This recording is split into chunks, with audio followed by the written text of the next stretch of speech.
What's good, my nursing brothers and sisters? I hope y'all are having a wonderful day. This is assignment number 3, day 1 of my next travel assignment, and this is the RV Travel Nurse.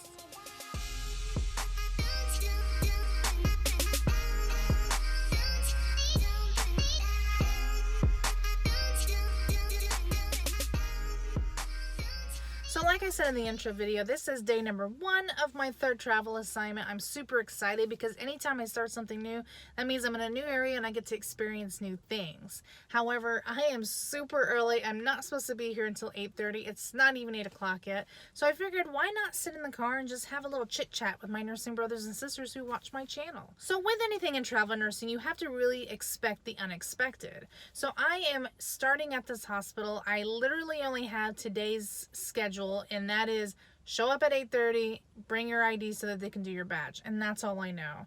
I have been to hospitals where we get not even an orientation. I'm on the floor immediately after I get my badge. I usually have maybe a day, and then they're kind of like, here you go, you're on your own. And I've been to hospitals where I have an entire week of orientation and then 2 days on the floor with a nurse, and then I'm by myself.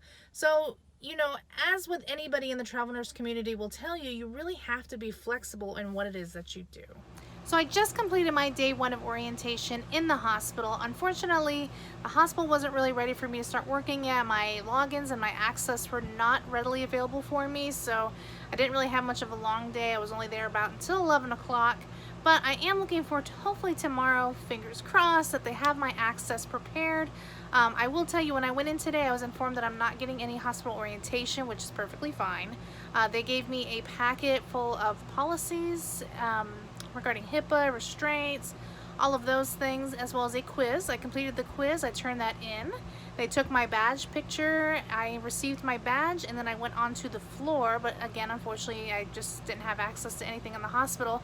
So today is kind of a short day. It's sometimes unusual, sometimes not. I have been to hospitals where they have not been prepared for me, and I have been to hospitals where they were prepared for me weeks ago. So it's really just all dependent on the hospital. But I'm going to go ahead and end this vlog here. I will do another blog, and I will link it up in the corner over here regarding my first week of my travel assignment, because a lot of things happen in that first week, so I'll make sure that I update you in regards to that. Please follow me on my social media. I am on Facebook, Instagram, and Twitter, as well as my blog at www.thervtravelnurse.com. If you have any questions, feel free to leave them down below. I love answering your questions, and until next time, I'll see you later. Bye!